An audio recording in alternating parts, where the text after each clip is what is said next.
א' ב' ג' ד' ה' ו' א' ב' ג' ד' ה' ו' א' ב' ג' ד' ה' ו' א' ב' ג' ד' ה' ו' א' ב' ג' ד' ה' ו'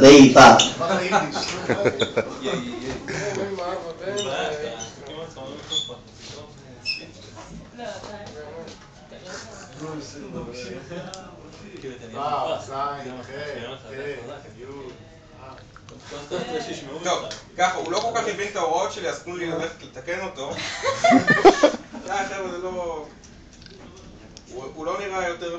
הוא פחות מגוחך ממה שאתם תראו שתהיו שם, אז קצת תפרגנו לו.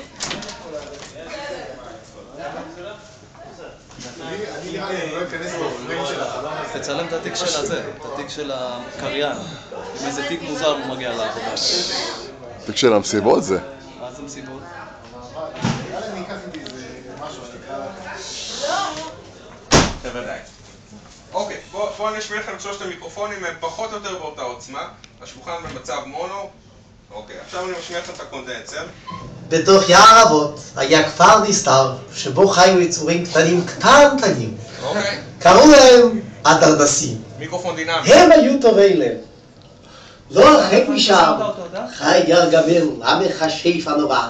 הוא היה רשע. הגן מייק. אני שונא דרדסים. אני אתפוס אותך.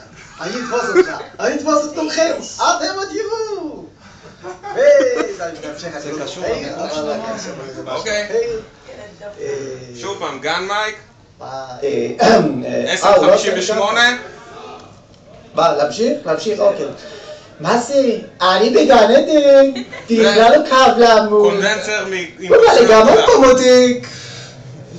אוקיי, אז אתם שומעים קונדנסר עם קפסולה גדולה, הוא נורא רגיש. חבר'ה, פחות תתרכזו בטקסט, יותר בגוון. אתם לא... אומנם מצחיק מאוד, זה נכון, אבל...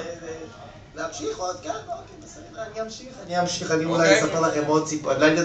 זה הקונדנסר עם הקפסולה.